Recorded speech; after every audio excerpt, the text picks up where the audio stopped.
Arteta! What a strike! What a screamer! And a fantastic goal! Arsenal back in it! And here's Liverpool, lines it up, finds the net. Arsenal are in front. After exhaustive interview process that included year-and-a-half caretaker role for Unai Emery, Arsenal appear finally ready to appoint Mikel Arteta. This is the Arsenal Vision post-match podcast. My name's Elliot Smith. You can block me on Twitter, Yankee Gunner. That's right. It looks like we're getting a new coach, you decide, and it looks like it may indeed be Mikel Arteta. That's right. They put their heads together. They reviewed it. Multiple executives. Gazidis looked at him. Raul looked at him. The whole club looked at him. Hired Unai Emery. Continued to think about Arteta. Fired Unai Emery. Installed Freddie as the caretaker. And now, finally, the process seems to have settled on Mikel Arteta. Cool. Well, look, here's the deal. I am now remembering how hard the infant stage, the newborn stage of being a new daddy is. My second daughter, born on December 12th, is wonderful, but a handful. And as a result, I am not on the pod today. That's the good news. The bad news is you can literally hear me. I'm on the pod today. So I guess technically I am on the pod today just to sort of introduce everybody that's coming up. And it's everybody. It's Tim, it's Paul, it's Clive, it's not Scott. But Scott is going to have an analytics focused pod for patrons starting this week.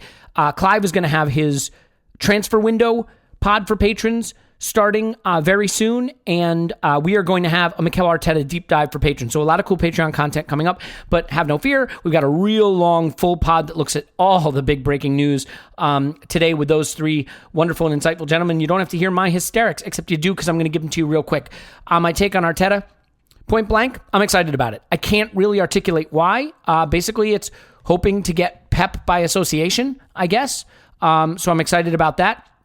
I think as far as the game went, the City game, we were never going to be a match for them. And I said in my little sort of previewy thing that I did for the previous pod, my intro like this, I said that there could be a hiding around the corner for us because the way we've defended, we've gotten a little lucky against weaker teams, and City are the kind of team that on their day can blow you away. Ironically, they didn't create a ton, but they finished the chances they did create. And then I think they sort of sat on it, to be fair, in the second half, which, all things being equal, probably for the best. When you look at the team, the weird thing is I tweeted that I felt we played better football than we have been under Unai Emery. I saw football that I recognized in the build-up and in possession, and there was an intent to play football that made sense to me going forward. But the real issue with this team is pretty clear. The way we play off the ball is not good enough. The pressing isn't coordinated enough. And the sort of combination of disorganized pressing and lackluster chasing from midfield meant that when the ball bypassed the midfield, our very, very poor defenders were left exposed. And they're not good enough. None of them collectively, individually, are good enough to do the job.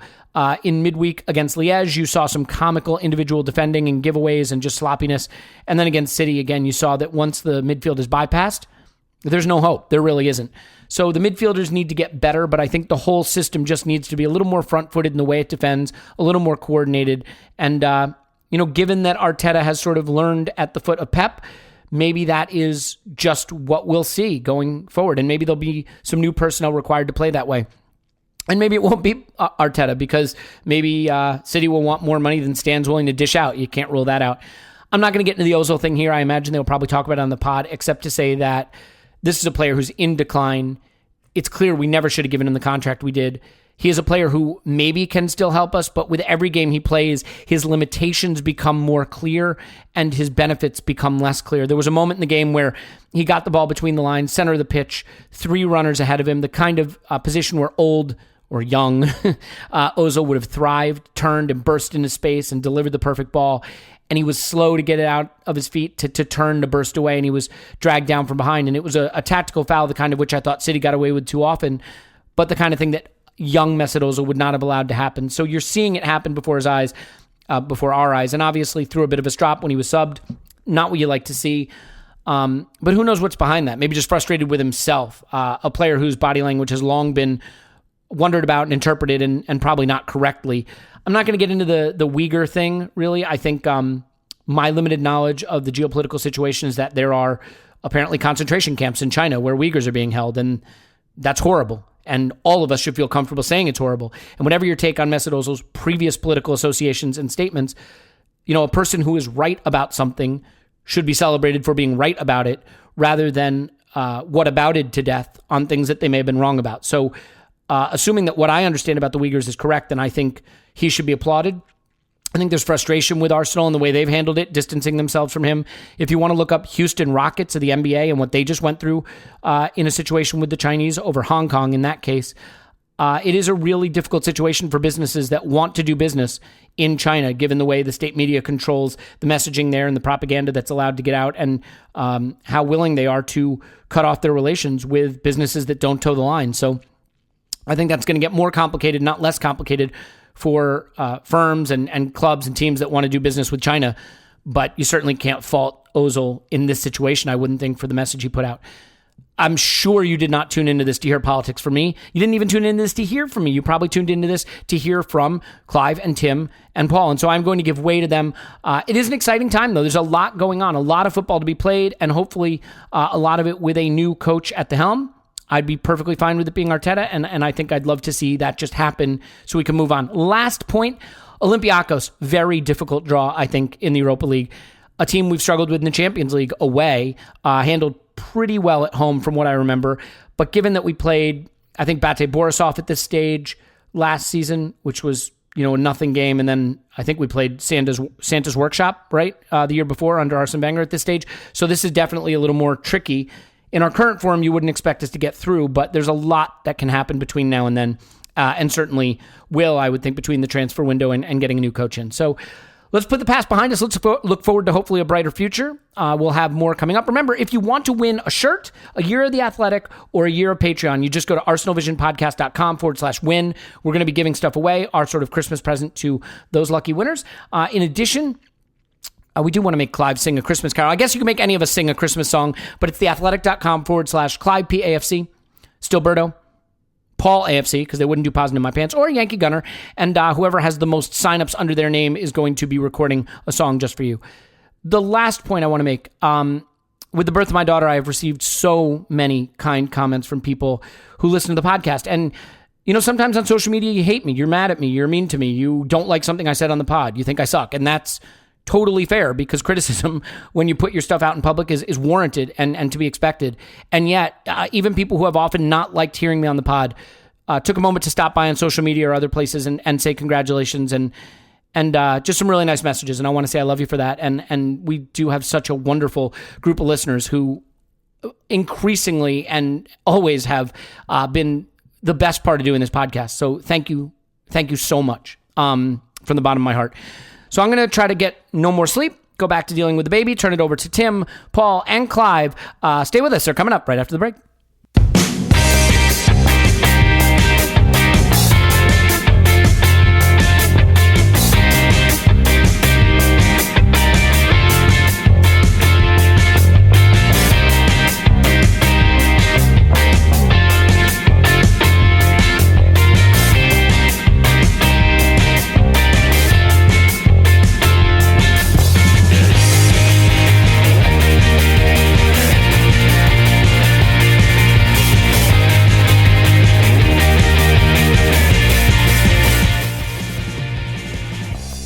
Okay, so we're not going to relitigate this game blow by blow because that's probably going to be a bit painful, and to be quite honest, all three goals were really quite similar, and I think most of that will come out in the conversation. But I do think there was actually quite a lot of hashtag narrative from this game, as well as some kind of tactical stuff to pick over. And Paul, I'm going to start with you.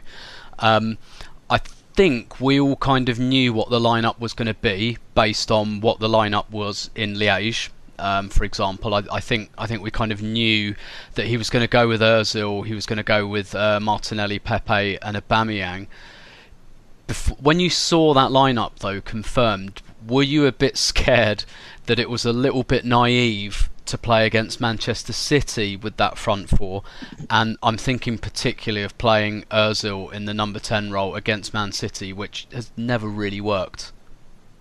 Yeah, I was definitely scared. Not surprised, and I don't necessarily think it was the wrong call. I think his options are very limited. Poor old Freddie. I think he's kind of been dropped in it.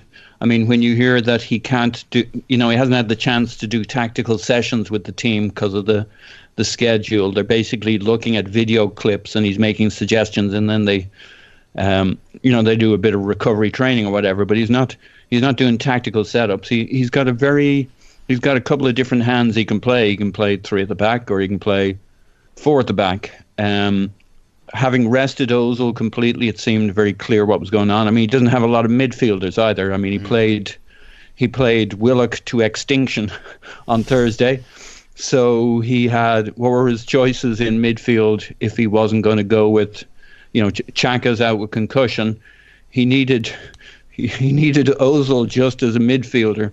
And on the other hand, that said, I didn't totally hate our start or our first half, and I think we should play football. So there's a part of me that says, fuck it. I think there's a time for supporters. I know nobody will ever listen to me, and I'll be a lone voice on this, but there's a time when supporters should just say, you know what, let's just play some football, and we'll probably get beat, and we shouldn't overreact about it. Do you think, so personally, I think this lineup pretty much for 14 other teams in the Premier League would be fine.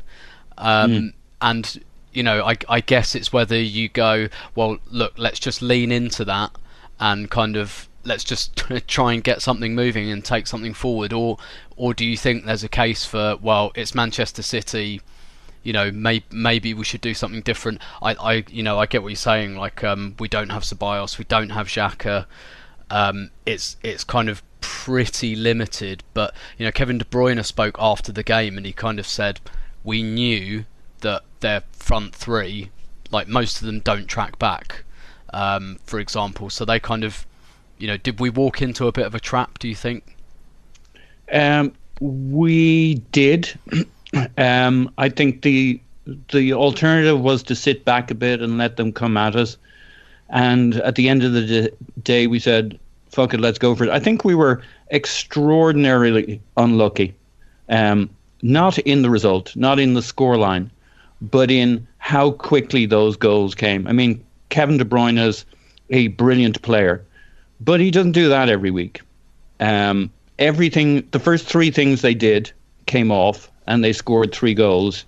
And poor old Freddie, I think he was extremely unlucky. Like I say, I don't think City were fortunate with the result, but we started well, started brightly. It could have been, we were always going to get stuffed. It's just like death by bongo or death by.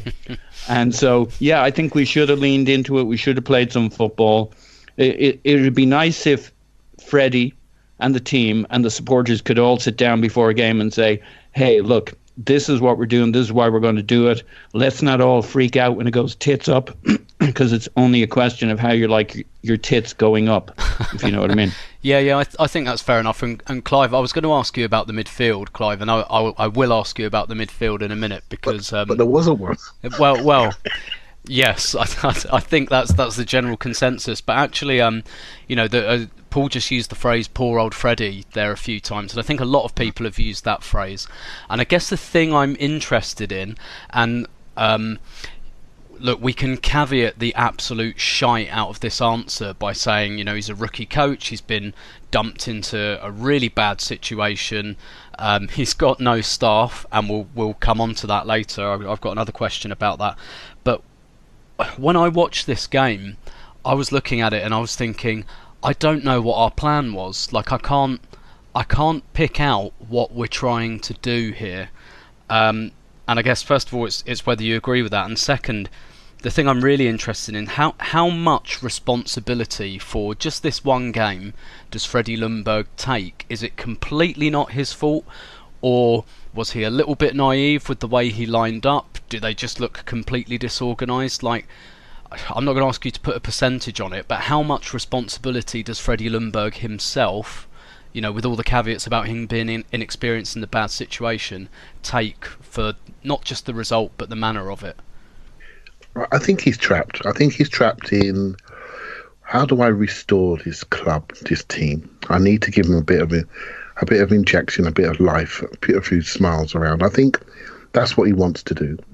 You can tell he's a nice guy. I bet he's one of those coaches, a bit like Arteta's perceived, one of those individual coaches that spends time one-on-one, soft speaker, high emotional intelligence. I can see what this player's doing. I can help him. That type of person. Suddenly you're put in charge of Arsenal Football Club. Arsenal Football Club going through some of the worst results in 30 years. And you want to please everybody. So let's get back to playing. Let's get back to, controlling the game. Let's get back to playing nice, relaxed football. Try to boost some confidence. You try that, then you realise, oh my God, this team needs coaching, proper structure. And you can almost see it yesterday. There was a period in the game when Callum Chambers lost the ball, unfortunately, and he just saw him put his hands to his head, and you thought, there's like a massive realisation here how massive this job is. Right? It just dawned on him. And no amount of soft speaking, one-on-ones, the respect that he obviously has from the club, the fans, the players. Arms around the shoulder. It's not quite enough, is it? It's not quite enough at the moment, because we have a set of professional players that basically will take advantage of any situation which doesn't suit them. Right? So not all of them, but that's some of them. That's just the nature of footballers. They internalise under stress. And so I feel I'm not gonna criticise anybody at the moment, because if I do, it's not meant, because it's a unique set of circumstances and it's just an obvious critique. But there was a blueprint about how to play Man City from the week before. Just watch the Man United tape and see what they did. They kept 3 or 4 quite quick players, 1 in the middle there for a transition, 3 high, and kept City's defenders back, who weren't as quick as their forwards. They stopped them overloading. They pressed, they worked when they had to, but they stayed high, and then they transitioned and broke. So they played like a high team and a low team. They didn't do what we did, which was there's a big FA initiative at the moment about walking football. I think Arsenal have discovered jogging football. Right, so we need to get some money in for that, because we've developed a new game. Right, so this jogging forward in a half press, but I'm here, but I'm not really here. Oh, the ball's been played between me. Now I'm jogging backwards. I mean, it is literally like watching Andy Murray play tennis, right? Up and back, and we are a jogging football team, and so we need to decide what we're going to do. And we didn't really sit off. We didn't really press high. We just got battered through the middle, and our poor defenders running back towards their goal. They must be able to recognise faces in the North Bank by now. They're running back towards them so much. They must be able to recognise some of the fans' faces. They must be. They're just looking at them all the time, and it's really quite depressing. But it is where we are, and I've gone through the various stages of grief that we're all going through, and I'm now saying, okay, this is where we are. Things are being uncovered. Do I go hard on certain themes? Do I get out all the things that I think I'm right about, that I said for ages ago? Is that really important? Some of this is so obvious, lads. You know what I mean? It's so obvious what we're seeing. And the structure of the team is broken. The club is drifting. Leadership is not there. And this is the result when you don't do your jobs properly, top to bottom. And Paul, you want to come in on that? Yeah, I do think I left Freddie off a little light, because the one thing that was very clear in this performance, he wouldn't have to do a lot of a tweak to say to the guys, listen, don't press City. There's no point in chasing the ball around the field. They're way beyond our ability to press them in a coherent manner, and we're just going to wear ourselves out. I didn't really... it's not like we did a consistent and brilliant press. We were fully committed to it. We kind of pressed some of the time in the first half, and every time they ran around us and through us. So that to me was naivety. I think, Clive prompted me on that with the Man United thing. I don't think we should have changed to the point where we set up like Man United, because I don't think he has the time to do a significant retweak tweaking of the setup, but a couple of simple adjustments would have kept us a little bit more compact when they had the ball, because there's just no point. Why stretch yourself out? Why create the gaps? And go on, Clive. I was going to say to him, because there was a moment, I'm watching the game, I didn't go to the game, I'm watching it, and I could feel this sort of gloom just come over me, right? So I was going to say to him, what was it like in the stadium? How was that first half received? Quite bad. Like, I think everyone was quite bored, to be honest, not least because the first goal comes so early, and it really kind of so I think the atmosphere was very much, and this is very much how I felt as well. I thought, right, we're kind of making up the numbers here. I think I know how this is going to go. I tweeted about this. I had a WhatsApp conversation with my mate last week, and he said we're going to get done 6 or 7-0, and I said, I think we're lucky that this is a game in the Christmas period and City will get to 3-0 and they'll stop. And that turned out to be exactly how it happened. But it reminded me of those pictures of the First World War where the Germans and the Brits meet over Christmas for a bit of a kick around, and it's like we declared a truce shortly after halftime. There was an understanding, nobody really upset. We'll have the odd counter, but nobody push all the way through. And then actually, Martinelli gets that chance in the first 30 seconds.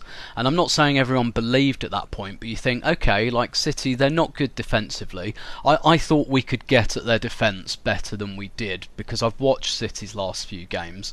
And what's been happening, unfortunately, I think we're slightly unfortunate that they corrected this.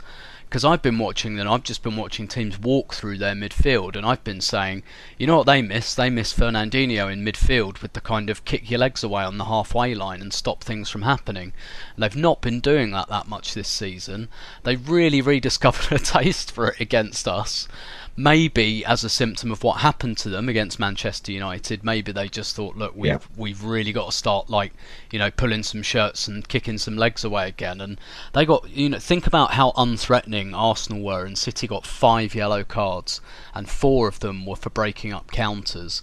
So I think the only way in which Arsenal was slightly unfortunate was that Manchester City rediscovered their taste for tactical fouling, and I want to say the referee was too weak to deal with it, but I think this is why the rules should be changed around tactical fouling, because there's not really much a ref can do about it. I think he should have at least had a word with their captain after the third Freddie one. Called that out pretty good in the press conference. He spent quite a bit of time saying, I think he used the term cynical. Yeah. And Klopp calls it out as well, doesn't he? Because he knows that's a big tactic, and he knows that, well, not just him, but many managers now focus on transitions, because that's when you catch teams, that's when teams are most disorganised, that's when you get your speedsters out, and they are just, and we're not super quick, you're absolutely right, but we did have some transitions, but they were snuffed out big time. And I think the card has to come out every time, and eventually they're going to run out of people to do it, and you'll get, and I don't care what minute it is, just do it. It's a transition you're breaking, book them and see what happens. I think that maybe not. I think an absolutely deliberate foul, like Xhaka's red card against Swansea, right, a couple of seasons ago, and he's the only player in the history of football to be sent off for that. I think that should be a red card when you take someone's ankle like that. And actually, it's more dangerous than people think. We've seen Son did it to Andre Gomez against Everton the other week. Obviously, had no intention of causing that much damage. But when you choose to kick someone's legs away, that can happen. That's a risk you take. And Kolasinac went off, and I'll come on to that in a minute. I know there are some views on that, but Kolasinac had to come off because his ankle was stood on because of a cynical non-attempt to play the ball. So, personally, I think if a team, and a big team and a good team, and Spurs did this against Wolves as well repeatedly, I think when teams have tactics that are geared around breaking or bending the rules, you change the rules, you close that loophole. Why did the back pass rule come in? Because Liverpool in the 80s were just going backwards and forwards to Grobbelaar, killing games off.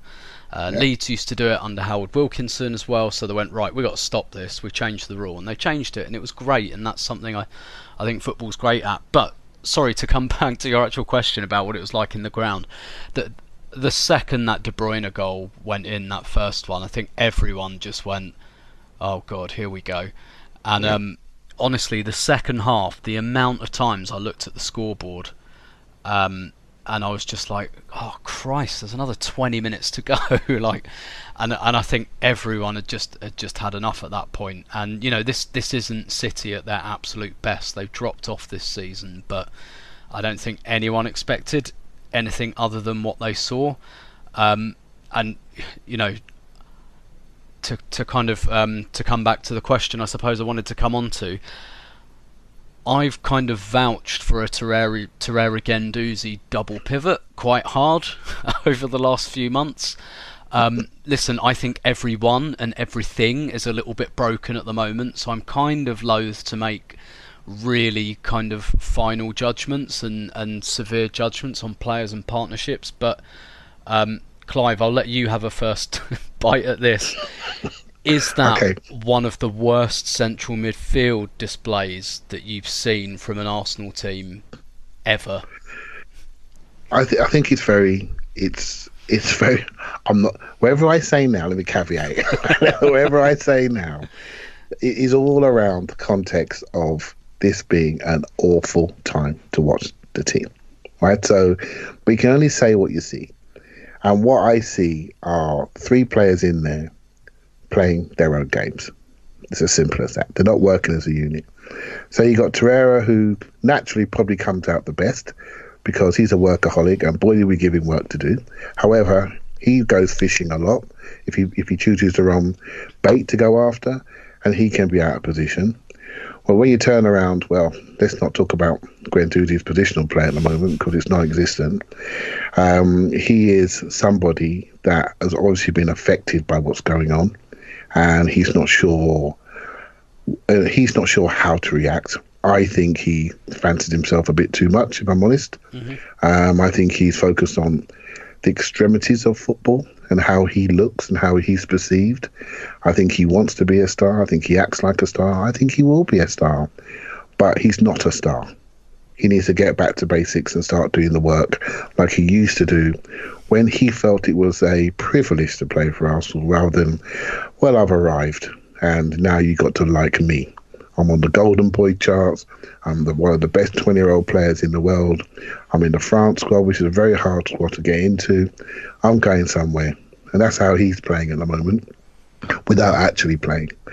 And the other bloke in there, the one who's been there since 2013, that takes home 18 million quid a year, I don't care what you say, you can only look at that and say, what the hell is going on? Right? I don't care. We've had multiple debates about this player, and I'm sorry. He, whether it's right or wrong, he epitomizes a lot of what's wrong at the club. How we hold on to the lovely square pass, the lovely moment, the lovely cross, and we think that's football. That's not all of what football is. It's made up of many, many, many different parts, and the Man City team and a couple of players on their team show you exactly what football's about and what modern football's about. And I'm afraid Mesut Ozil epitomizes a game that's no longer played. It's no longer played at the top table of European football. And if we are going to have a football match that's structured around him, then he needs 10 different players around him. But he's had different players around him over this period of time, and he needs superstars around him that are aggressive, that are sprinty, that are alphas, that are like Ronaldo, that are like Alexis, that are like Benzema. They're the players that get the best out of him, that absolutely take responsibility and allow him to pick people's pockets quietly and silently. At Arsenal, we expect a bit more. We're doing things with him financially. We put our money into him rather than Ramsey, rather than other players. And we expect him to do more than what he's doing. And I'm not going to go back into the old roll his sleeves up, blah, blah, blah. You just have to look at his body language and how he moves. You know what? I hate saying that word, body language, but I can't help. I can only say what I see. Yeah. And I go back to similar to what's happened with Xhaka, for example.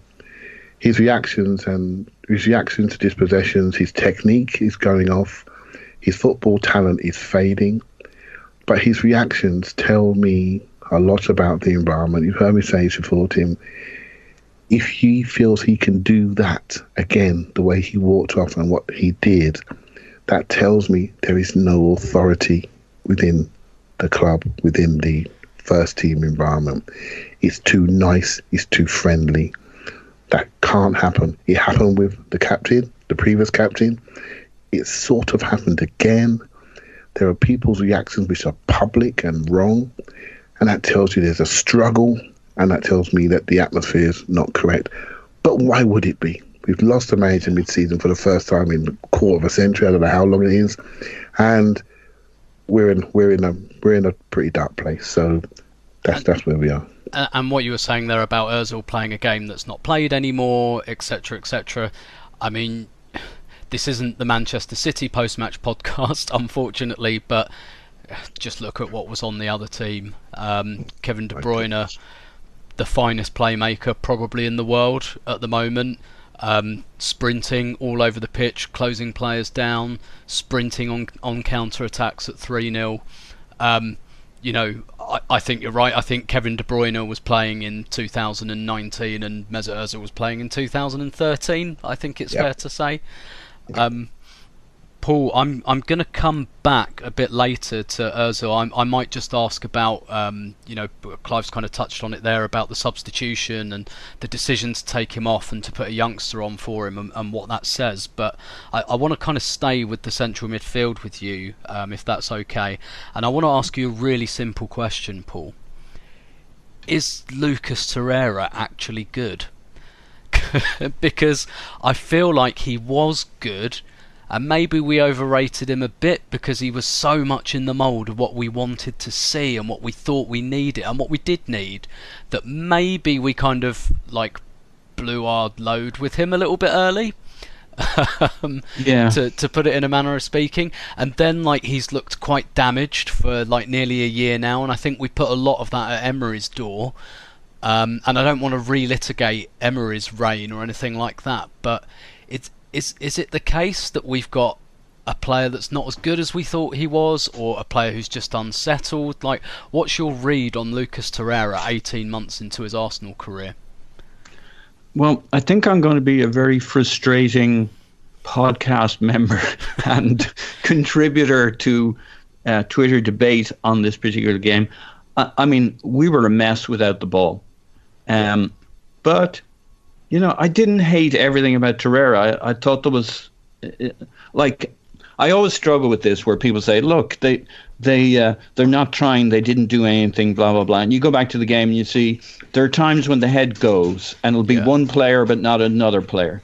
There's plenty of times where I thought Torreira was doing the right things, working hard, making a contribution, and then there'd be a lapse. And I think that's just, you know, when a team gets into a bit of a funk, you're going to see this. I think, you know, it's not a lack of desire, interest, or whatever from Torreira. I thought he was very good against West Ham. Yeah. Not just when we were good. I thought he was good before we were good and before we had that 9-minute spell. I thought there was plenty in this game that made me think the guy can still do the things I liked about him. We're in this weird phase where you can't really judge anybody. And like this has been going on for a few years now. There was the tail end of the Wenger period. There was the last 2/3 of the Emery period, where you just like every time you criticize a player, there's kind of an asterisk against them, because how much has it? But I definitely think Torreira has perked up since Emery's gone. I prefer his performances. He looks alive. So, you know, I tend to pick through these games and maybe be kinder to individuals. I'll portion out that bit of their game that I think was, you know, Jesus, I might even defend Ozil in the first half while in possession. Now, that's a small subset of his performance and what he should be providing for us for the money. But when we were good in the first half going forward, and there were times, he had quite a bit to do with it. Some of his passing set us off. Now, as you said, you put that against De Bruyne's first half, and it's like, holy shit, look at the things he isn't doing for us. But then, it's just the nature of this jigsaw puzzle of a game against City at this point in time. How harsh do you go on their performances? There were things about Guendouzi's game that again showed promise. But when you look at it as a midfield setup and a midfield pairing executing, we were woeful out of possession, especially as those 3 fairly quick goals knocked the stuffing out of us. And it's like, what do you really judge at the end of the day? I know that's kind of our job, and that's why we're here. But between West Ham and this, I certainly don't think we have misjudged them. We just don't know what we have yet, and we won't till we get things clarified. Whether it's Freddie going forward, it looks strongly like it's not going to be, and they haven't given him anything like the backing to even do an interim job. I think that's turned all these performances into something it's hard to analyze. But I don't think he was just crap or average. I think he was a mixture of good and exasperating. I was going to say, Paul, Tim, I think what we're seeing from our midfielders is one good thing, one bad thing. Yeah. And the reason why that is because the whole team isn't just not compact enough. So when we see a good thing, okay, but when we see a bad thing, it leads to a shot. Do you know what I mean? Because the spaces are just too big, and we're just not compact enough. So then you go back to judging people. Okay, we know that Mesut Ozil's not a two-way player. We've known that, right? So we accept it up to a point. When we lose like that, then we don't accept it. I recognise I fall into that trap as well. Guendouzi, he's okay. When the spaces get big, he's looking like he's got lead in his boots at the moment. Right? He's looking like he's got diving boots on. It's unbelievable how slow he looks, but particularly on the recovery. And Torreira, again, I feel is a small space sprinter, sneaks up on people, steals the ball, steals their lunch money off, he runs. Right? So, but you can't do that. He needs a crowd scene to do that. And there was one move in the second half. It might have been the second half, not sure now. It was all a blur. But I saw it on the breakdown. I saw it somewhere today, a video. It might have been on Monday Night Football. When De Bruyne goes to the right-hand side and he's driving and he crosses to Sterling sort of midway into our half, and there is a space where there is just literally no Arsenal people. And I've got a 55-inch TV, right, and I'm waiting for somebody to come into the corner of it. And there is just nobody, right? There is just nobody. And you say to yourself, okay, we're broken. This isn't the time to judge these people because they're not even in the picture. They're not even in N5. Do you know what I mean? I don't know where they are. I remember that exact incident, and I promise you, me and my mate John, the reason I remember it is because we started laughing. Yeah. We just went, what? We were just like, look at that. That is just like unreal. It's just nobody anywhere to be seen. And then we're meant to judge Chambers, which I could easily do. Judge everybody.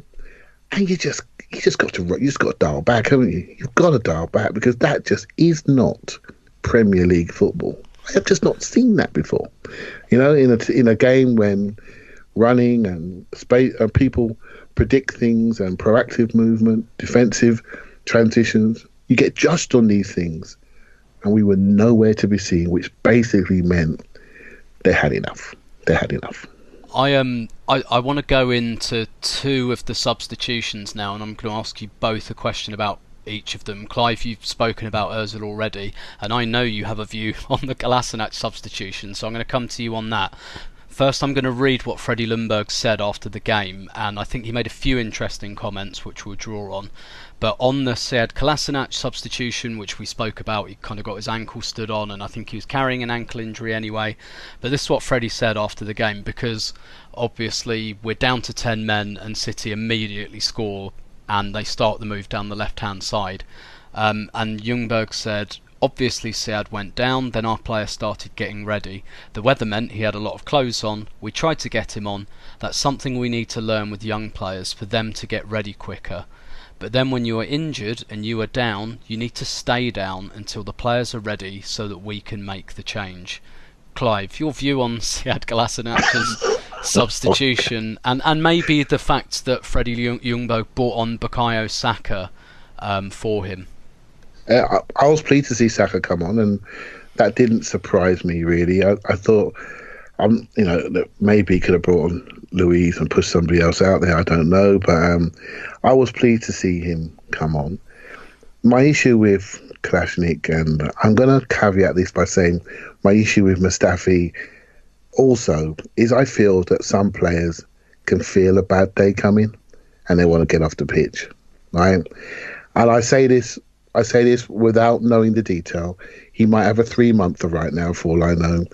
But I've seen Mustafi. There was a game recently, Tim, I think it was a Thursday game, when he was off. But by the Sunday, he was first picking the Premier League team, and he was as fit as a daisy. Do you know what I mean? And I've seen this before with him. And I think some players just know it's time for, let me get out of here. It's not gonna go well. And I suspected the same again. And I was talking, he was on the same tweet with Lewis, and he was sort of like saying, and you know what? He made me sort of dial back. But my gut tells me I've seen this type of behaviour before at Arsenal. People tend to have near-death experiences, and suddenly they're back in the next game. And so my spider senses are off when I see that, right? So I'm not saying I'm right, but I've seen it, and it's been proven, and I've seen it particularly with Mustafi, and I suspected it this time, but I'm not sure if I'm correct. It kind of reminds me of that. Do you remember what Jurgen Klopp said about Daniel Sturridge? He said something about he needs to understand like what's pain and what's pain. I think he described it as what real pain is, and and that was, look, we might put this podcast out and then tomorrow we get like something on Arsenal.com saying Kolasinac is out for 6 months because all of his ankle ligaments are done, and he did come back on and he tried to play on for a couple of minutes and then went off, but I wanted to let you have a go at that because referring to that Twitter conversation we had earlier, I think you're right, we can't really prove anything on that, but I'm kind of with you. He was down below me, and I know he's a big guy, right? So when someone stands on his if he goes over under his own weight on his ankle, it's a bit like Sol Campbell, when Sol Campbell's ankle used to go, I remember. It used to almost fall clean off because there's about 20 stone of muscle falling on top of it, and it's kind of like that with Kolasinac. But I'm with you. I wouldn't be surprised if he's in contention for the next game. I think I agree. I've seen it before as well, but we'll see. Paul, I want to talk to you about the Mesut Ozil substitution. First of all, what you make of his reaction to it, and again, Freddie Ljungberg, he touched on this. He didn't pull any punches after the game. He said, "We'll deal with this."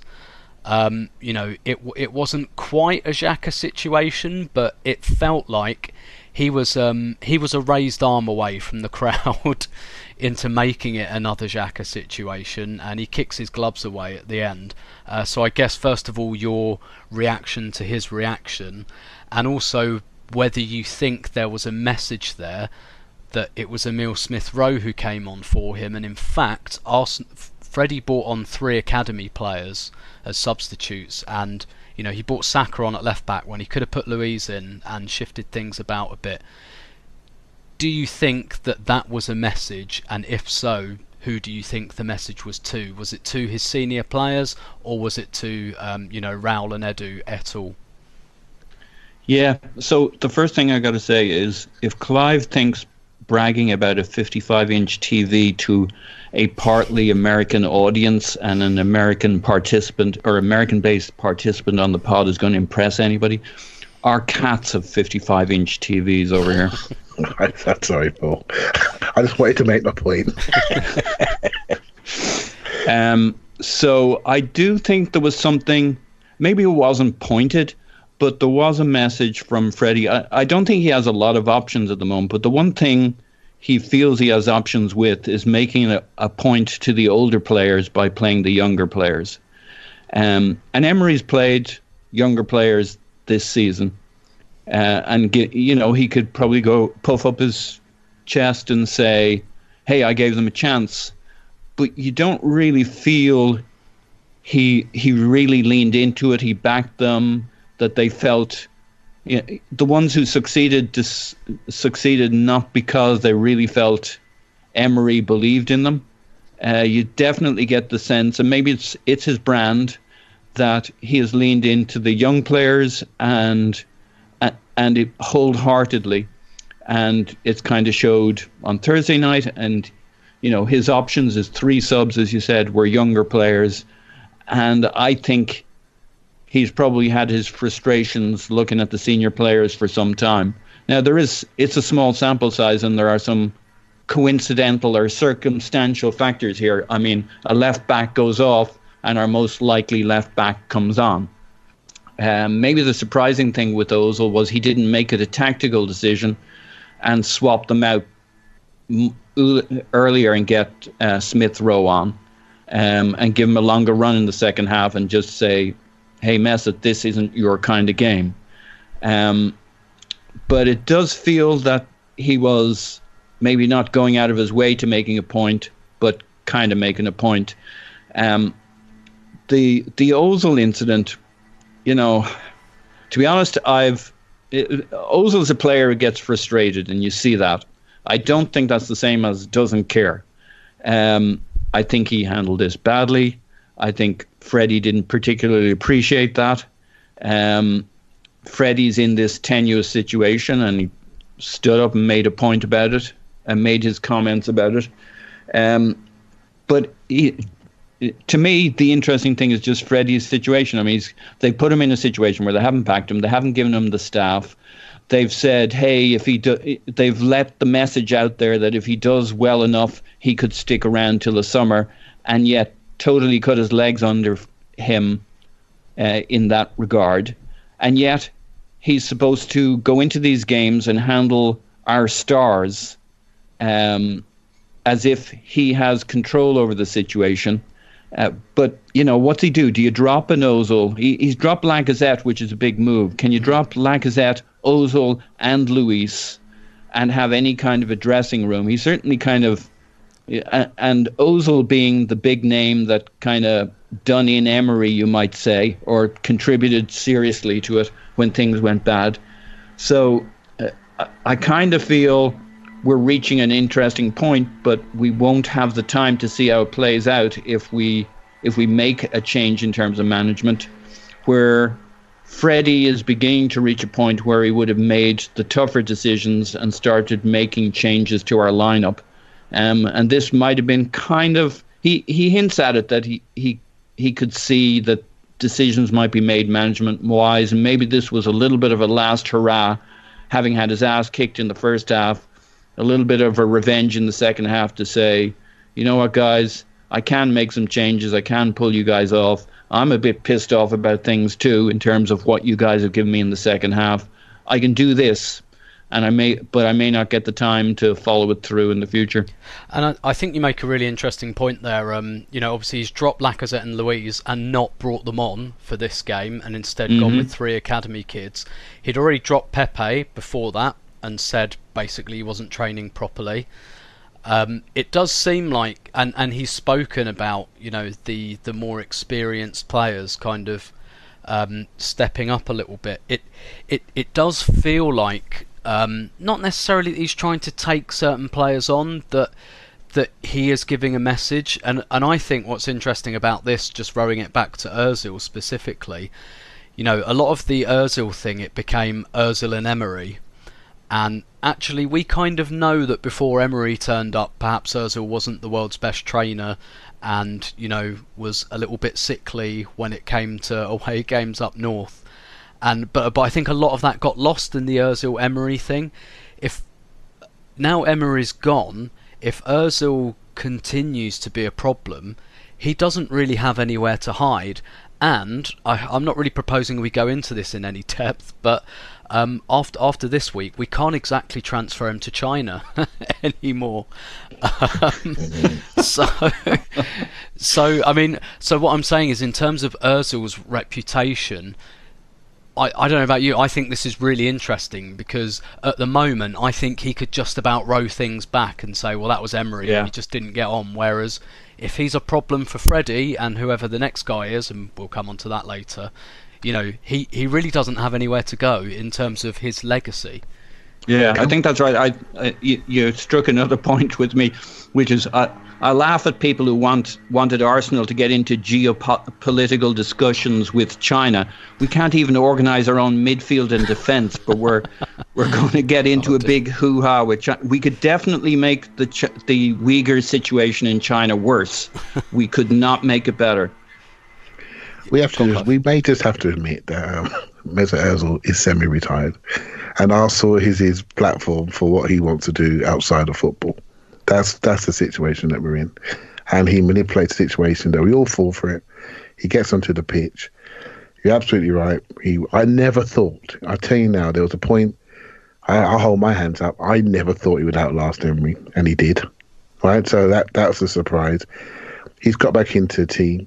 He got Emery's trust back into the team. Did okay. Freddie really tried to lean on him. There's nothing there, mate. There is nothing there. We're waiting for it to come. I can't see it. Can't deny the talent. I can't deny what the talent there used to be. Where we are now, we need something else. If he's got something in his back pocket, I'm waiting. I'm looking really hard I can't see it. I think we have a semi-retired player on our hands, and we are paying off his pension. And good luck to him. And kind of, Clive, just sticking with you on this. I suppose on this situation, but from a slightly different angle in your view, as a coach, and particularly as a coach of young players, Freddie threw in Emile Smith-Rowe, Bukayo Saka, Joe Willock, started Ainsley Maitland-Niles, started Guendouzi. Not sure he had an awful lot of choice. I know Chambers is 24 now, but he started him over David Luiz, started Martinelli. He really, I think, made a statement in terms of some young players, but I'm particularly interested in the three he brought on. So if we're agreed that he's kind of making a statement to someone, whether it be the senior players, the senior execs, or both, do you think, like in your view, is there a potential downside for the actual players themselves in terms of throwing them into this situation? Because this is a situation where even someone like Aubameyang looks shot. So you're kind of asking young men to come into this really poor situation. Or do you think it's kind of no lose, look, let's give Smith-Rowe half an hour against Man City. The game's unsalvageable. Give him half an hour to run around and perhaps get a close look at Kevin De Bruyne. Which side do you come down on this? It's a tough one, right? Because maybe the only answer will be maybe in a year's time, and we look back at these minutes that they're getting this season and say this was the period where it developed and they made their mistakes and we lost loads of points. We finished 9th, but actually look at this player now. Look at Willock now. Look at Smith-Rowe now. And I do like Smith-Rowe. I do like Saka. I do like Willock. I'm not sure how far they're going to go. I do think their development may need to, some of them, be away from this club. They're still incredibly young, incredibly inexperienced, but they're also three very talented players that are on the England pathway. And, we need to look after them. We need to get them into the right place, either to play proper minutes every single week. And I look at Smith-Rowe, and he's had injury problems, but he is a promising player with real drive and spring. Someone take him away to a fitness camp and really work on his physique so he doesn't have to worry about that for a while. Then get him back playing football. Really nurture this player because he has some real explosion, some real drive. He's got a power shot. He can carry it. He sees things. He sees a drop of the ball. He's got something. He's very young. We've got to look after these boys. We can't have them to a situation where we are looking to them and relying on them and putting expectations on them for the failings of the club for the last 3-4 years. That's not fair.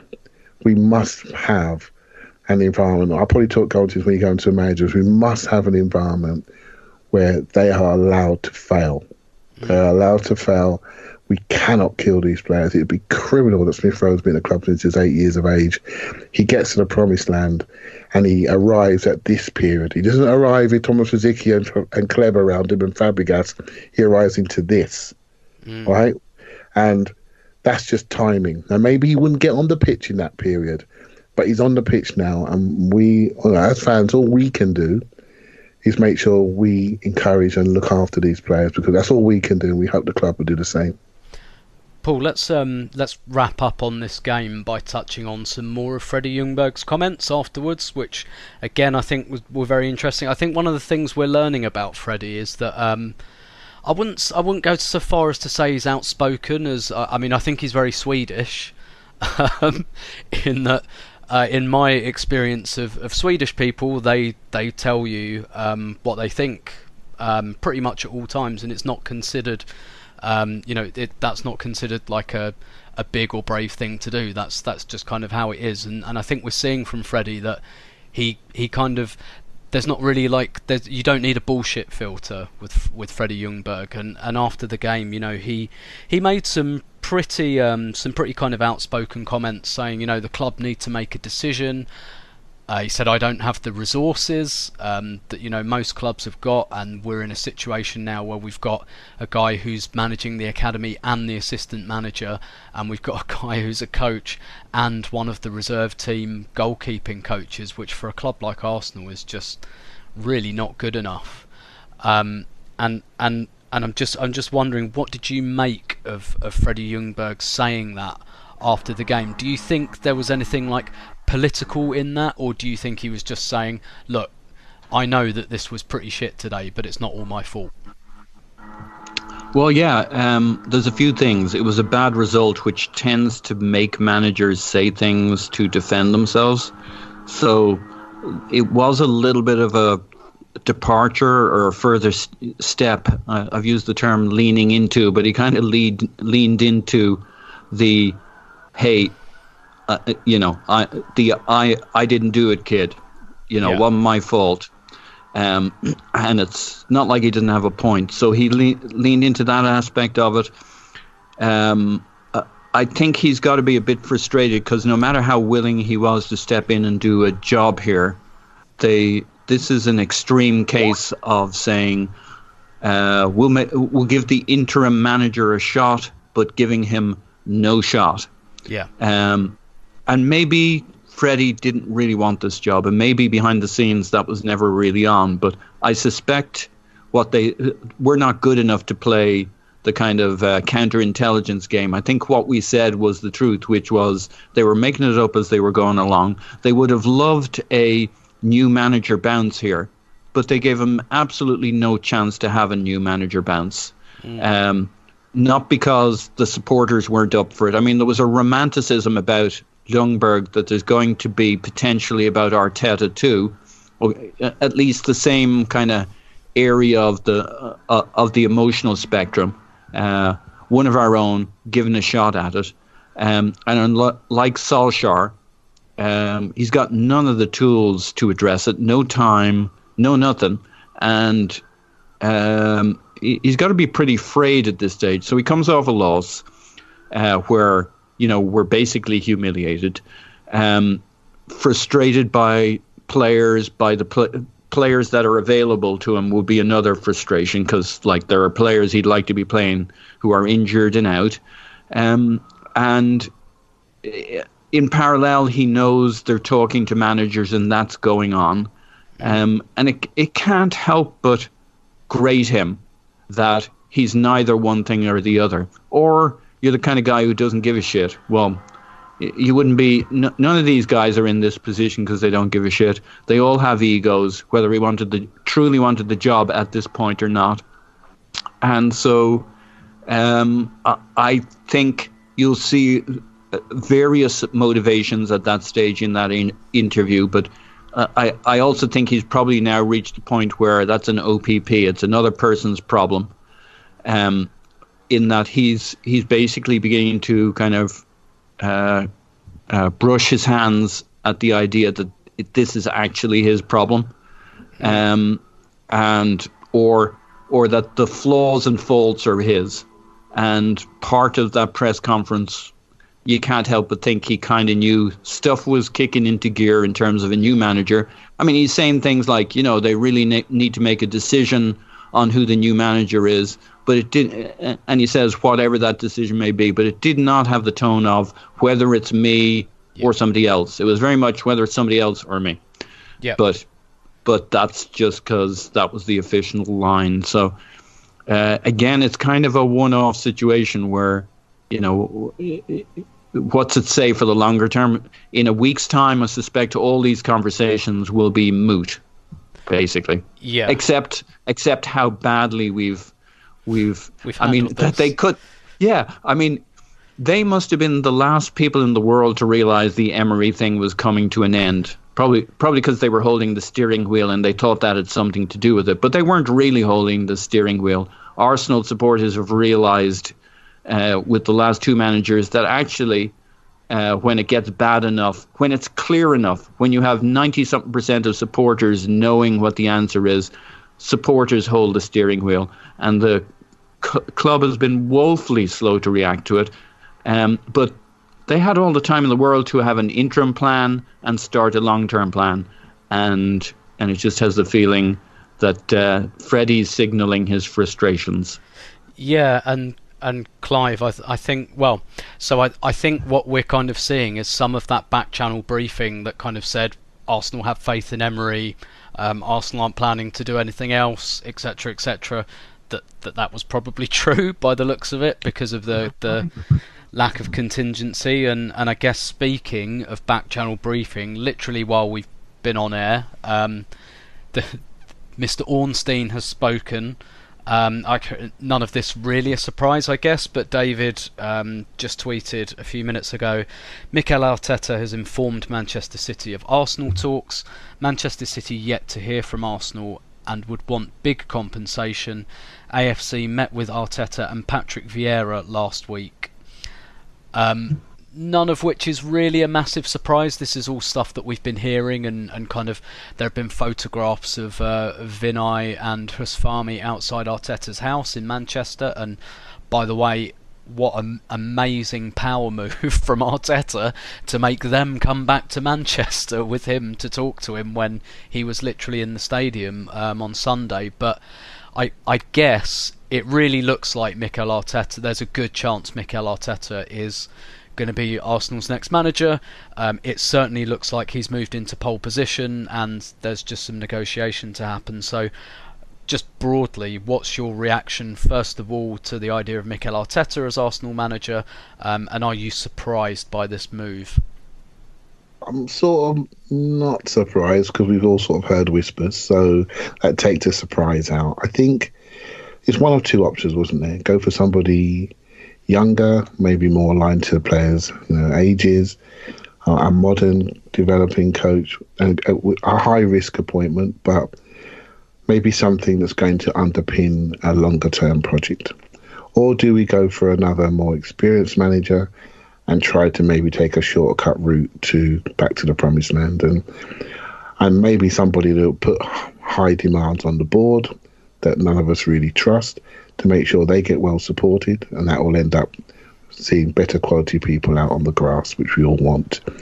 So they seem to have chosen the former, go for somebody which is a high risk, young up and coming coach. And I think even in the article that Davies wrote, he sort of said the last time Arteta got closed, they said there were rumours of him not having a backroom team, but that's deemed to be inaccurate. So it's interesting to know why Arsenal did turn away from it at the last moment. My feeling was maybe it was maybe it was just we knew it was going to be messy, and why kill a young man's career? But is it more messy today than it was back in 18 months ago? It probably is. But what is clear today is absolutely how rubbish we are. That is absolutely transparent, which means there can be no blame on Mikel Arteta for X amount of months. There can be no blame because everyone can see we have problems at this club, top to bottom. So And people will vary on their opinions, like we always will do for the rest of our lives, around the quality of the players. I have my views on the quality of the players, and I have my views on where the fault lies. And it's not all on the last coach. It's not. It's a lot of it, in my opinion, is around the quality of players and the recruitment that we've undertaken within the club. And I think the coaches, I think Wenger found it a challenge, although I think he was massively part of it by not getting rid of the right people and holding on to people too long. I think Emery found it a challenge that he couldn't fix. And we've all seen Freddie almost like a coach trying to fix problems, and with this group, and him struggling as well because there's just too much to do. So whoever comes in, I mean, I'm glad for those who have been Arteta fans who really wanted him the first time round. I'm really pleased for them. My view is very, very similar. I'm glad it's someone that many people like, that hopefully can unify. But what I really want, whoever it is, I just want them to be properly supported by the club, because whoever it is, there is no magic wand.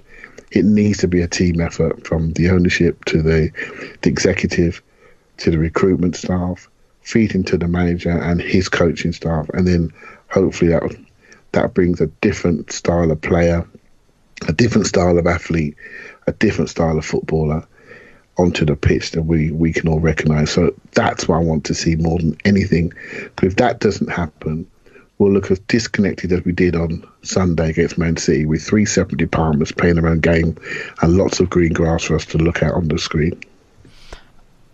Paul, my kind of view on this is I feel like Arteta and Arsenal is a mutual itch that both parties kind of want to scratch, and that this is kind of, I always felt that if Arteta was open to, so I've got no evidence for this at all, right? But I thought last time when we kind of decided at the last minute not to do it, I always had the impression that Arsenal were thinking, maybe in a couple of years though, maybe we'll come back to you one day, because we've seen firsthand who you are.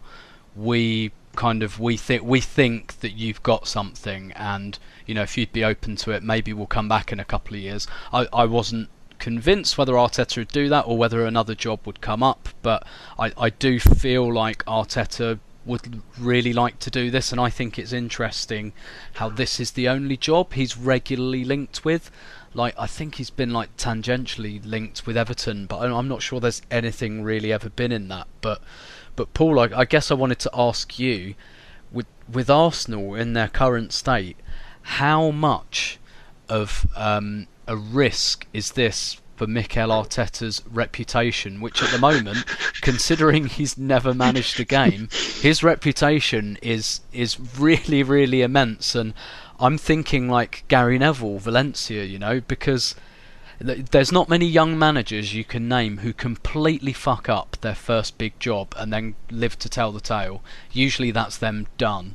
So how much of a risk is this for Mikel Arteta? Or do you think that maybe this is perfect for him because what he's inheriting is a pile of rubble, and he's thinking, do you know what? I can't really do much worse, and I can really shape this in my own image. This is a project job, and this is what I want. Which kind of side do you fall down on there? I think he'll survive us one way or another. Because he will always have the get out of jail card that, yeah, but you got to understand, I was managing Arsenal. At which point everybody goes, yeah, that's true. We keep forgetting you were managing Arsenal. You know, he's had, we've all seen the same slow motion car crash. Whether you're close to the club or distant, you've seen this inevitable swirl down, where it just seems like it's sucking everything into this void. So, there's a low bar here. I think on the other side of it, the risk is, and maybe you're a slightly better judge of this, or substantially better, depending on how good your psychological skills are. How much, despite all the best will in the world, and I agree with everything Clive said in terms of support from the supporters and support from the club, The reality is just the reality, and the frustration and the reserves of support have been, and trust with the club have been drained. And even if people aren't frustrated with Arteta, I think we saw it at half time. It wasn't terrible, but there was some level of disgruntled booing at halftime, which I didn't like, but I kind of understand. But I don't think it's particularly helpful, but I don't think it was particularly aimed at, my guess would be it's not aimed at the players specifically or the manager, it's just the state of things. Well, that doesn't matter to Freddie and the younger players or the players. What it is, it's just a thunk that's there, and with all the best will in the world and the support from the supporters and the club going into this, in a few months' time, if it's more of the same or slightly worse, and it's not Arteta's fault, when you're stuck in a quagmire, and he, can he get to the summer? Emery had a lot of goodwill over the summer, which kind of amazing when you consider how bad things went and how bad they were about to go again. We were relatively quite good at getting our shit together as supporters and getting optimistic again. And yes, buying a few players always helps. So can Arteta get to the summer in reasonable shape from where we're at the moment? He's coming in at a terrible time, both in terms of where the state of the squad's at, maybe the factions in the club. I mean, we've just benched 2-3 senior players, which may have repercussions for the next manager coming in. We got the Christmas period coming through. We got the winter slog. There'll be frustration from the fact that we won't sign anybody of meaningful import over January. And by February, frustrations will be frustrations. So kind of interested, when I eventually shut up, to get your take on how you see the supporter side of it lining up.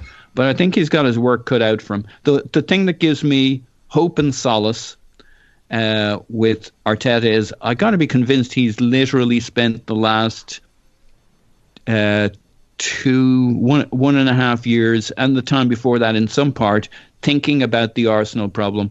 Because I remember hearing something from a psychologist recently that if you're still remembering kind of your pains from the past and it's 18 months or so longer, so you bringing up these awkward incidents from 3, 4, 10, 15 years, your time in school, it means you haven't kind of processed the shit and you haven't learned the lessons. I suspect he did a lot of his first couple of years at City thinking about what he'd just been through at Arsenal. Then he comes up for the job.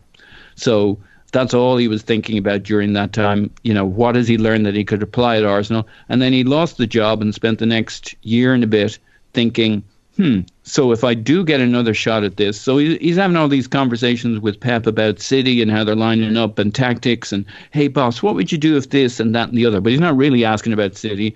He's asking about Arsenal. What do you do when you have 2 centre-backs who do this? And, I suspect 50% of his compute power has been put to, now, what have I learned here that I could apply there? So I'm intrigued to see. He'll be the most prepared manager out there to come in and address the problems. Will he have the resources to do it? I don't know.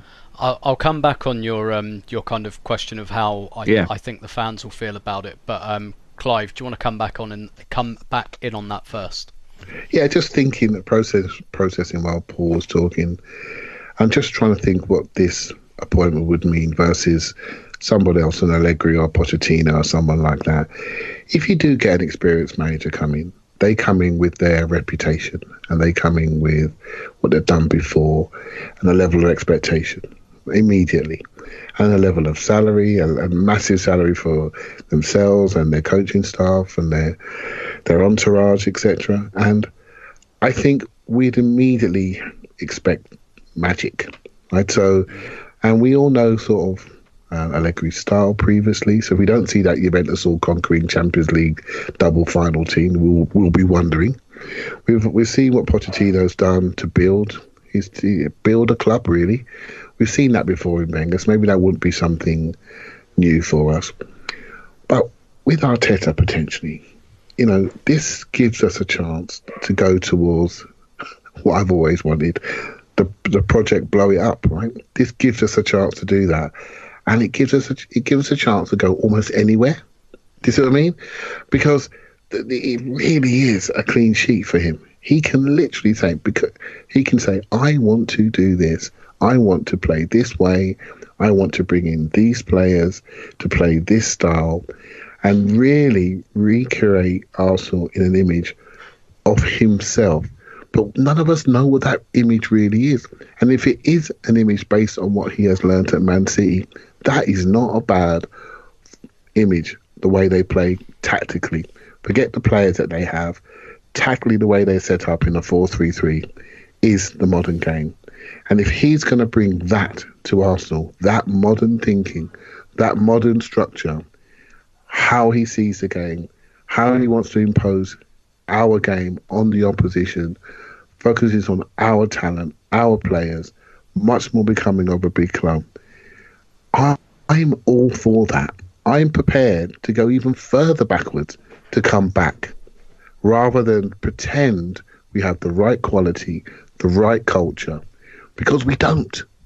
We don't have the right quality. We don't have the right culture. The players' actions are telling us that. We need someone to come in and rip that out, because what we're seeing at the moment is some of the worst stuff we have ever seen. This is the truth. Let's not mess about now. This is bad. This is really, really bad. And let's not, we can all debate how we got here, but this actually, rather than, he's made the job so big, he can literally rip it up. In fact, I want him to. And he will have that time, and no one can say we just need a holding midfielder anymore. Because it's more than that, isn't it? It's way more than that. That's where we used to be. Oh, if only we had a holding midfielder, only if we'd have bought a centre half, we could have got there. Well, that moment was last January when we went to Denis Suarez and we didn't do our job properly as a club.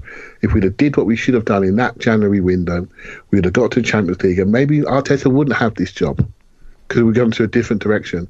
But I'm not too disappointed, because I've not been comfortable with the DNA in this club for a long time, and I want it to change. Yeah, I think that's a really interesting point, actually, because Unai Emery turns up the first day in the job, and it's right, you've got Aubameyang, you've got Lacazette, you've got Ozil, you've got Ramsey, you haven't really got any wingers, you've got Mkhitaryan. Sort that lot out and try and integrate all of those players who really don't fit together and who are all on massive wages. And when you get to January, Tim, you can only have a lone player. And deal with that one, son. Deal with that and get us into Champions League. And then one of your players is going to go on a Bosman. The other one is absolutely unshiftable because we put him on an enormous wage. And I think you're right in that we had an expectation of how an Emery team will play, because we can see he pretty much has always played 4-2-3-1. And that's what he plays on the first day of the season, and we're away, yep, we knew he was going to do that. Let's see how he tries to fit everything in. And I think you're right in that Arteta has total carte blanche. He doesn't have to worry about a lot of those problems. Ramsey's gone. Ozil will only have a year left on his contract as of the summer. Aubameyang, unfortunately, is probably going to go. Lacazette might go.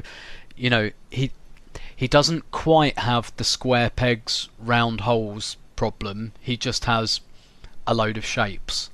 And to your kind of question, Paul, in terms of how will the supporters take this, it's difficult to get a read on it, because Arteta, he wasn't divisive as a player. That's not the right word, but Arteta was like I don't know, Kid A by Radiohead, right?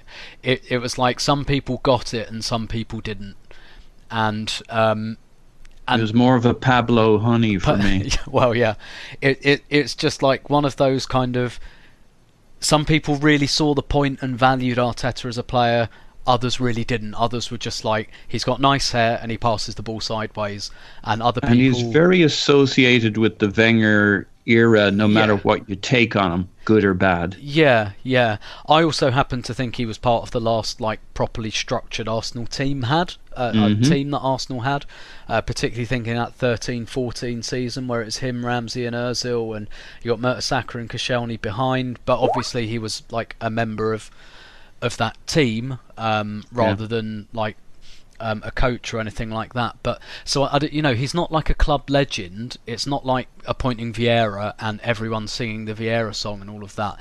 What I think he'd have, first of all, I think this season's kind of a write-off, unfortunately. And what he'd have, I think, is the rest of the season in what I'd kind of call the curiosity space, where everyone would be going, right, we've been talking about this for ages, and no one's really got any idea about what Arteta's like as a manager. Let's just sit and watch what kind of happens. And I think, to Clive's point, I think if we hired Ancelotti or Allegri, people have opinions about those guys already. People know about those guys. They've watched their teams play. They've watched more than one of their teams play. People know Allegri's Milan, Allegri's Juventus. People know Ancelotti's Milan, Ancelotti's Chelsea, Ancelotti's Real Madrid. But people know those teams. They know how they play. People already know what Ancelotti, or at least they think they do, what Ancelotti's going to do before he even walks in the door. And you don't have that with Arteta. And I think that would buy him a bit of space, but only a bit. Are you sure? Are you sure that people don't have a perception that what they're getting is Pep. Mini Pep? Yeah, it could be. I think most people would accept for at least a little while. That might take a little while to come to fruition. For sure. And if that was what kind of started to happen, or Arsenal were starting to try to do that, but they couldn't quite do it properly, and they needed to turn some players over to get it done. If that was the clear direction of travel, I think people would be for it. But you're right. We don't know. We're wish casting that onto him. He was under David Moyes for nearly a decade. That could be where he draws all of his managerial inspiration from. For all we know, I think it is quite likely that he'll be heavily influenced by Pep for a number of reasons. But I think people would be quite fascinated in general, but I'm not going to kid myself that would last for long. What do you reckon, Clive? I've heard him talk about the game. I must admit, today I did a little bit of research on him. Some old videos of him talking to players. And I also did some research on a potential assistant in Xavi Alonso. Right? So and again, looking at his background, there's a YouTube channel called The Coach's Voice. You can all have a look and see various coaches talking about different coaches' masterclass. And Xabi Alonso talked about his time at Bayern, Real Madrid and Liverpool, and how he played mostly a lot of times in a 4-2-3-1, funny enough. I'm not saying that's going to be something that we would do, but I must admit, listening to both of them talk, they are proper coaches that really know the game, what they were doing, what roles they were asked to play. If you can tell what someone's like just from listening to them talking, how they hold a conversation, how they hold a room, then potentially there's a couple of very smart people coming our way. So that's great. A lot of football people are very smart. I'm a big believer in messaging, the quality of message, the quality of caliber of individual, and how you hold millionaires to account. That's not an easy thing to do. And we've seen that break down in the last 2-3 months.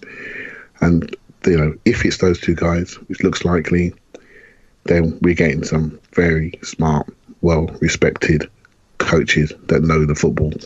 Again, I come back to, it's not about individuals. The way Arsenal treat managers and coaches, I don't think that great. I don't think it's that classy. And potentially reading David's article, I'm not sure we even approached Mikel Arteta in a classy way. We need to get back to our values really quickly about how we operate, what we are, because we're not doing it very well. We're not treating people well. We're not treating our own people very well.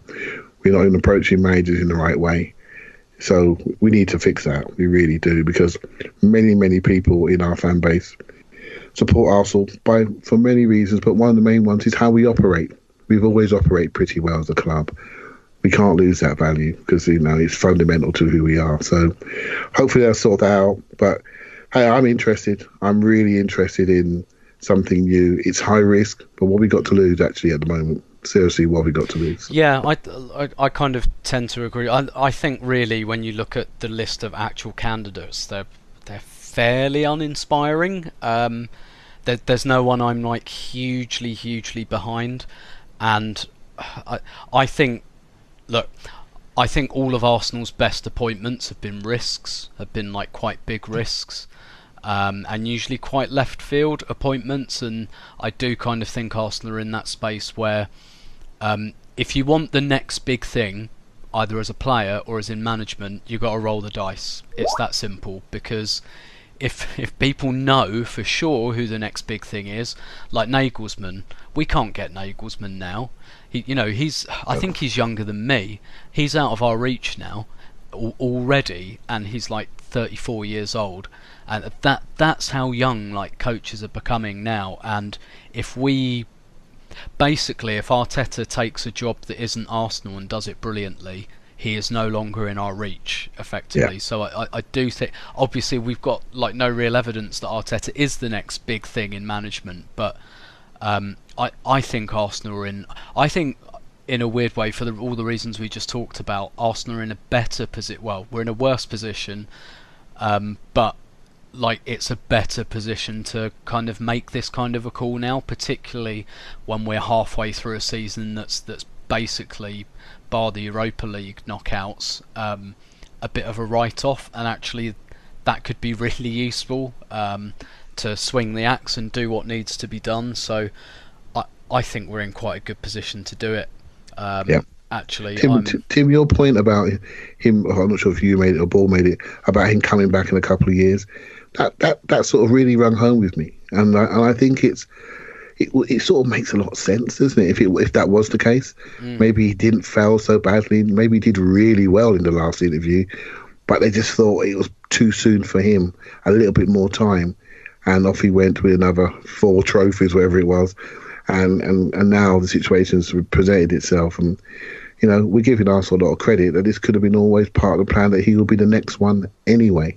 Yep. But I do think it's better for him now because things are so bad. If he'd have come in then, we'd have just expected to be a mixture of Pep and Arsene Wenger. Yeah. And could he actually meet those expectations? I don't think anybody can. So now he comes into a rescue situation. He literally has got the defibrillator out to go and restart this club, right? So, and he can only succeed from this low base, in my opinion. So all we can do is stand back and wait and watch, right? And support. That's all we can do, mate. Yep, very much so. And Paul, unless you've got anything to add, I think that's probably quite a nice point to finish the pod on. Yeah. No, I think that covers it. I'm personally very excited about the Arteta thing. I think it's a romantic notion, and mentally he's prepared for it. And he knows the club he's joining, not just the football players, the squad, but he knows the board. He knows how our ownership doesn't work. So if he takes the job, I don't know. I sensed Clive likes the Xabi Alonso thing from a couple of more from what he hasn't said when we've had back channel chats about Alonso than what he has. But Mikel Arteta, if you just take the two guys and ignore which one's the better coach, because we don't know on either side, Mikel Arteta has a huge advantage over him or almost any other manager in terms of understanding what kind of poop he's getting himself into, and hopefully having prepared himself mentally for 18 months for what he would do to pick through the bones of what we got at the moment. So I personally really enjoy the process of seeing how it goes. Yeah, same here. I feel a little bit energised by it. I'm looking forward to being an AKB again, and greatly look forward to Mikel Arteta's managerial debut at Goodison Park against his ex-teammate Duncan Ferguson. I think he played with Duncan Ferguson, maybe he didn't actually, but for in terms of hashtag narrative, that's an absolute blockbuster.